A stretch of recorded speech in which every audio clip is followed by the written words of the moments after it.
Hello everyone, welcome for this new episode of Timeout from Tamriel. I hope you have spent a great week, and today we're going to speak about Orsinium or Wrothgar, the new solo zone that will be a DLC sooner or later, we don't know when. Yep, so Timeout, Deltia, it's your turn. So what we know from the little bit of information that we have, Orsinium on the map, it'll probably be Orc land, yay, Orc passive hype. But realistically, it's going to be, like I said, a solo zone. So I think that's really interesting, considering a lot of the players in this player base love the solo thing. A lot of, that's Elder Scrolls, right? Is always going off on your own exploration solo gameplay. And I think to add it to this game will be a huge, huge, huge thing. I don't know what the price will be. I don't know a whole lot about it, but the idea of having a solo fun spot and endgame to go will be really, really fun. Because right now there isn't a whole lot to do solo in this game that's rewarding. Especially in character progression terms, except grinding mobs. And even that is not even good solo. So for me, I think adding something in this game that rewards solo play, whether it's storytelling or rewards, I think will add a lot to the type of people that play this game. Sig? Yeah, it's I think it's going to be a really important thing that they are adding to the game. The solo aspect that we have right now is sort of I mean, it's a whole lot of fun, but it's really easy. So what I'm hoping for is that when they introduce this, it's going to be the solo version of Craglorn, more or less, with some challenge in it. And from what I know about the lore, which is not a whole lot in this area, but I know that Orsinium was built and raised and had to be rebuilt at one point, and it possibly had to have happened a couple times. So I think that might be kind of the driving story here is, going in and helping the Orc King, I guess, rebuild Orsinium and, how they interact with the Covenant and whatnot. And I'm thinking it's going to be kind of a progression-based thing where as you work through and help the Orcs, that's where the gear's going to come from. Skill line? That would be awesome. The game needs new skill lines at some point, so whether they're introduced with Orsinium or somewhere else, that's a whole other subject to talk about. But yeah, that would be awesome. Okay, well, I'm really, really happy about that, and I'm very excited about the zone, and this for several reasons. The first information we got was at the QuakeCon last year. They had a short presentation about Orsinium, showing us a solo zone where the story continue, and I think it's important because once you have finished Silver Cadwell and Gold Cadwell, you have no more story and to continue with your character, and you want to know more about Tamriel, you want to explore new zone. So it's really great that they are doing that. When they announced that Tamriel was unlimited and no more subscription, and that it will be a DLC, they show how much important it will be. We know through various ESO Live that it will be a solo zone of the size of any other zone in the game, so it will be quite big and we can have a lot of quests and a lot of adventure. What we know also, which really enthusiasts me, is that the readers have said that they will be working better together with the animation team, and that they were working more with every different teams. They were working very tightly together to give a better experience. So we have already seen how the progression in the Elder Scrolls Online development have gone through. When you see the difference between Craglorn and the first zone that have been developed by the game, we can really expect that Orsinium will be awesome. It will be better limit with more details. It's also a DLC, something it's like a mini expansion, so they can really put all their care, all their attention to it to perfect it and to make it very interesting. So what do you think about that, Delta? Well, I think you're right. Now, when you say expansion, that's what I'm curious about. Is it going to be like, a $5 couple quest thing, or is it going to be like this major blowout thing with maybe even a trial? I know it's single player, but they have to add something to multiplayer, I would think. Now, to your point, though, I think with the storytelling and the aspects of the game, any team, the longer they have to work together, the easier things are going to be. So what I'm curious is, can they raise the bar on their storytelling? I think Craglorn's story, if you've ever done it, including the trials, it's actually pretty cool. But it's not to the level of a traditional test game, in my opinion. The main story is. Everything else just doesn't have that feel. So what I would like is Orsinium to really step up the storytelling. And the one thing I love about test games is what you do, the world interacts around you. I remember Skyrim or other games, it'd be like, oh, that's the person that slayed the dragon or whatever. Or even in here, the Craglorn story, that NPCs act around you based on what you did as a hero. So some of that attention to detail that, is missing from an MMO, I can't wait for that to come back into this game. I'm just curious as what the price is going to be and how much content this is going to have. Sig, what do you speculate on that? No problem. From what they've been saying, or what we've heard so far anyway, and the little tidbits of information that we've got in, I'm guessing in size and scope, this is going to be pretty much the same as Lower Craglorn. I would rather have it be the size of both Lower and Upper Craglorn at first, but I'm not sure if they're going to go that far. I do think it's probably going to be just as packed as they can get it in terms of the amount of quests available. And hopefully there's a lot of, like dungeons and dolmens and delves and whatnot available inside of it. And like you mentioned earlier, I think it does need to have a multiplayer aspect as well. Maybe a new trial or, a new quote-unquote raid of some sort. But yeah, as far as content, I'm hoping it's around the size and again challenge of Craglorn. Yeah, it should be that way because Craglorn was the first, not the DLC, but the first little patch with a lot of content. It was quite big at the moment we received it. I don't think there will be a new trial too. I will not expect that. I think they will really focus on the solo aspect for players, but maybe it include delves. That certainly there will be delves. I'm practically sure of that. Probably the same number than in a normal zone like Glenumbra or Eden or whatever. But I hope also that there will be at least 1 or 2 dungeons. It will be really great to have one normal dungeon for players that jump into Orsinium while they are leveling, because it will be open to everyone, and also a veteran version of the dungeon with more challenge for the veteran players. So what about the price point, though? I mean, I know other expansions, you have to have major expansions, about $20, and then we're also paying for a subscription. So what is included, and what do we think is what's going to cost us as players? Yeah, go ahead. I think it will be around €20 or $20, because it should be a little bit more expensive than 1 month of subscription to kind of encourage players to subscribe. But it needs to be also more expensive than what you receive in Kron by month. So if you want to buy it, you need to have more than 1 month of subscription. So you cannot just afford the expansion.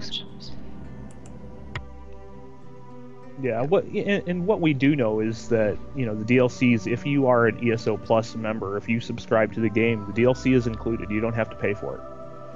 So, but does that mean like you have to subscribe from now until it launches, or it's like 1 month before, or I mean, how is that going to work? I don't know I don't think they've said yet, exactly how it's going to work, but I'm going to imagine that it's just going to be a flag on your account. If you have ESO Plus as a little buff in your character sheet, you are allowed to enter into the zone. If you don't have it, you don't get to go. Yeah. Without purchasing it, and then if you purchase it, that's going to be another flag on your account that lets you into the zone. Now, as far as being a buy-to-play player and getting in, that's where we've never seen it before with this game, so there may be some back and forth on the pricing as they figure out what people are willing and not willing to pay for it.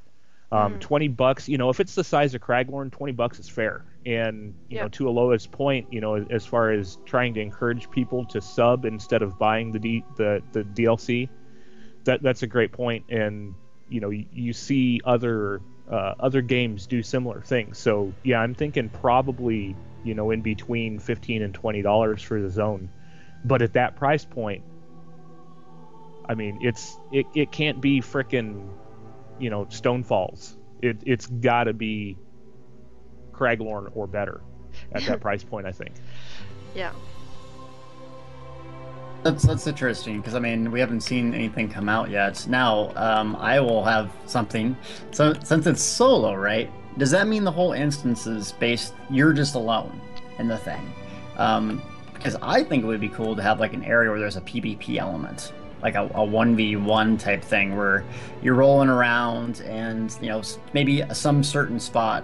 Now this is wishful thinking, but some certain spot there's like a really valuable resource like Nern or something, like a new crafted trait, and you can only get it by being in a certain spot. I think that would be cool. Mm-hmm. What do you guys want in Orsinium specifically? I want dungeons, I want delves, I want quest, good quest, like the earlier you said that the quests in the game were not excellent. I don't agree with you. I really like them, but I think they can do better, and I think they will, because you already see an evolution between the Almeri Dominion that you don't like and the first quest that has been developed. I see a big difference in terms of quality of how can I say, logic, and how every quest intertwined together. And so I think it would be really, really huge. Also, they have said they wanted to give some love to the orcs, because there was not enough love for the orcs in the game at the moment. Mm-hmm. So that would be really great.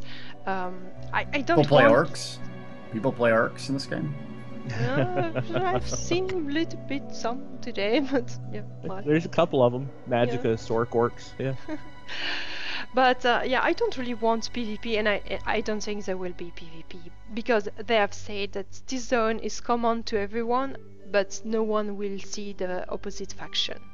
Yeah, so, and to talk about that though, I mean, Deltia had a pretty neat idea, because if you think about it, Wrothgar in Orsinium is located in High Rock. It's if you look at the map in ESO, it's that little sliver of land kind of in between Stormhaven and the sea.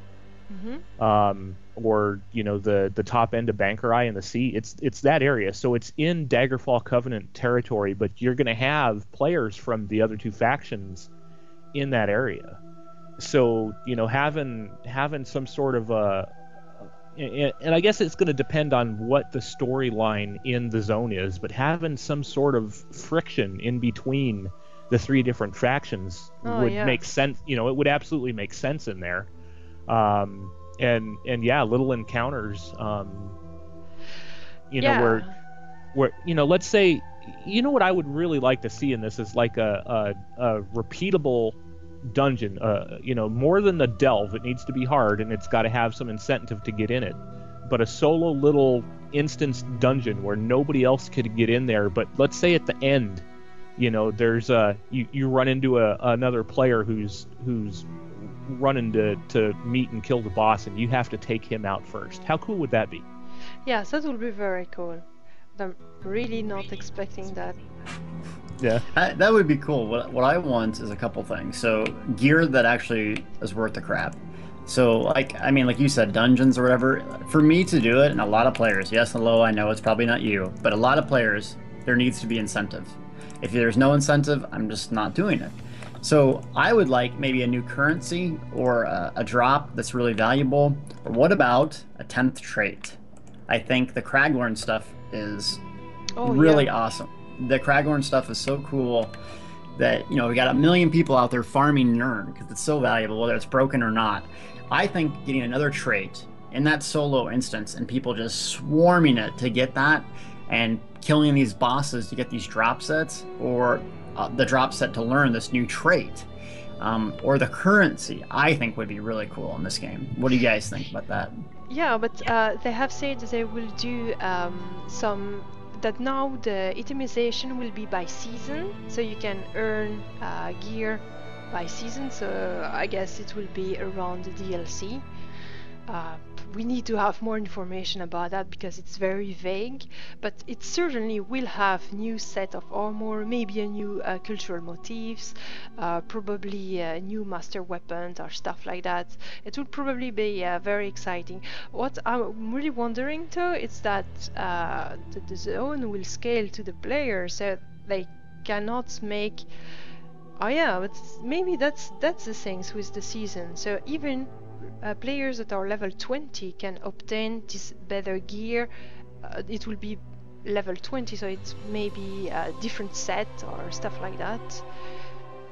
Well, they can scale the sets. I mean, if you look at like you know, the warlock drops or whatever, you know, they come in at different levels, so you know they could do the same thing there.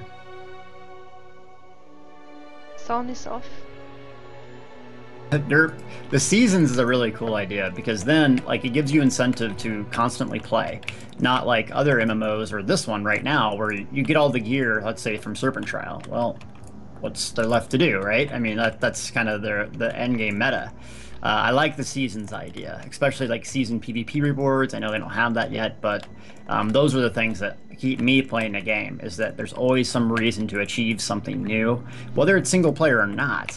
But to my last point, I really think this game will benefit from single player stuff. You know, it's Elder Scrolls, for God's sakes, right? I mean, we have to have more single player stuff. Even though I probably won't do it a whole lot because I don't see myself going into the zone alone when I have, you know, 20 people in my guild that we could be doing stuff. If the gear's good, you're going to be there. Yeah, if there's a skill line that makes me hit harder or have more armor or defend better, I'll be there all day. But if there's not that, I won't do it. But we will have that for sure. We will have all this. They have a skill line that already. Not the skill line, but the I want gear, a skill line. Well, that will be certainly for the Thief Guild and the other one. The Dark Brotherhood? Yes. Yeah. That's certainly. Yeah. So, what's our topics for next week? Arena. We are going to discuss about arena or small scale PvP, so maybe Battleground and stuff like that. And the second subject is console versus PC culture, because we've seen a lot of comments in the last video of last week, and it seems that console player, PC players, they don't get along so well. So we are going to talk about that if you vote for it, of course. So it's up to you.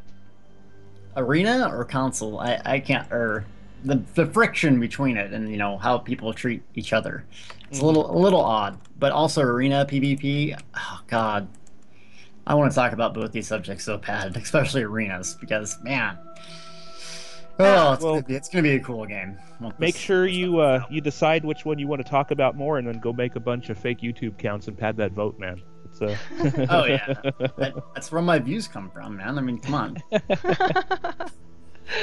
Well, thank you very much, guys, to have watched this episode. I hope you find it enjoyable. We will see you next week. Bye bye. Bye. Thank you.